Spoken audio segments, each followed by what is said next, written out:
পুরাণ অনুযায়ী দেবাদিদেব মহাদেবের পুত্র হলেন দেব সেনাপতি কার্তিক। তার অপর নাম স্কন্ধ। স্কন্ধমাতা মানে হলো কার্তিকের মাতা। দেবী পার্বতীর এই রূপেরই পুজো করা হয় নবরাত্রির পঞ্চমীর দিন। পৌরাণিক কাহিনী অনুযায়ী বজ্রাঙ্গ নামে এক অসুর রাজা ছিলেন। তিনি ছিলেন দিতির পুত্র।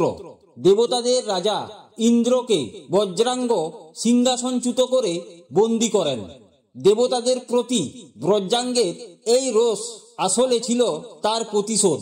কারণ ইতিপূর্বে দিতির অসংখ্য পুত্রকে মানে বজ্রাঙ্গের নিজ ভাইদের দেবতারা হত্যা করেছিলেন। বজ্রাঙ্গের হাতে বন্দী ইন্দ্রকে মুক্ত করতে আসেন ব্রহ্মা এবং কাশ্যপ মুনি। কাশ্যপ মুনি ছিলেন বজ্রাঙ্গের পিতা অর্থাৎ দিতির স্বামী। ব্রহ্মা এবং কাশ্যপ মুনির অনুরোধে বজ্রাঙ্গ তখনকার মতো ইন্দ্রকে মুক্ত করেন। দৈত্য হয়েও এমন দয়ার ভাব বজ্রাঙ্গের মধ্যে দেখতে পেয়ে ব্রহ্মা তাকে বরদান করতে ইচ্ছা প্রকাশ করলেন। বজ্রাঙ্গ তখন তপস্বী হওয়ার বর প্রার্থনা করলেন এবং বাকি জীবন যেন তিনি ধর্মপথে চলতে পারেন সেই আশীর্বাদ ব্রহ্মার কাছে চাইলেন। ব্রহ্মা তার মানস কন্যা বরাঙ্গীর সঙ্গে বজ্রাঙ্গের বিবাহ দিলেন।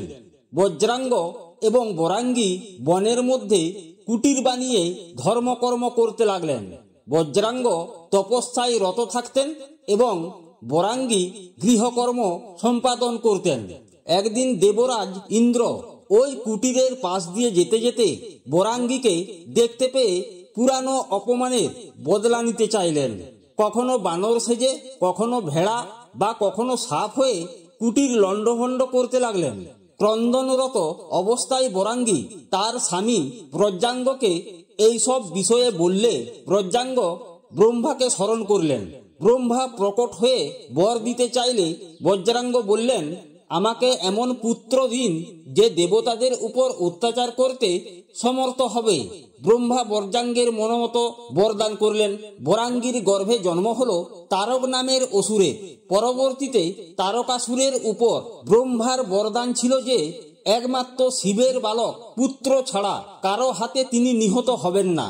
ব্রহ্মার বরদানে অজেয় অপ্রতিরোধ্য হয়ে উঠেন তারকাসুর। কারণ তিনি জানতেন শিব কখনো বিবাহ করবেন না এবং ত্রিভুবনে ব্রহ্মার বরদানে তাকে হত্যা করতে পারে এমন ক্ষমতা কোনো দেবতা, মানুষ বা জীবজন্তুর নেই। তারকাসুর দেবলোক নিজের দখলে আনেন এবং দেবরাজ ইন্দ্র সিংহাসনচ্যুত হলেন। বিতাড়িত দেবতারা বুঝতে পারলেন শিবের বিয়ে দিতে পারলে তবে তার পুত্রই তারকাসুরকে বধ করতে পারবেন। আয়োজন শুরু হলো শিব পার্বতীর বিবাহের। সেখানেও তারকাসুরের আক্রমণ হলো। সেই সময় মাতা চন্দ্রঘণ্টার রূপ ধারণ করে পার্বতী দেবী অসুরদের বিতাড়িত করেন। এরপর সুসম্পন্ন হয় শিব পার্বতীর বিবাহ। জন্ম হয় কার্তিকের। মাতা পার্বতী তখন হন স্কন্দ মাতা অর্থাৎ কার্তিক জননী। দৈববাণী পেয়ে দেবরাজ ইন্দ্র কার্তিককে সেনাপতি নিযুক্ত করলেন। এক প্রবল যুদ্ধে কার্তিকের হাতে তারকাসুর নিহত হলেন। দেবতারা তাদের স্বর্গরাজ্য পুনরায় নিজেদের দখলে আনলেন। এমনটাই লেখা রয়েছে স্কন্দ পুরাণে। শিব পার্বতীর পুত্রের জন্মই হয়েছিল তারকাসুর বধ এবং স্বর্গরাজ্যে দেবতাদের অধিকার পুনঃপ্রতিষ্ঠা করার জন্য। তাই প্রতিটি সন্তান যেন কার্তিকের মতো হয়, এই কামনায় বাড়ি বাড়ি পুজো হয় কার্তিকের। বন্ধুরা, ভিডিও ভালো লাগলে লাইক, কমেন্ট, সাবস্ক্রাইব করবেন।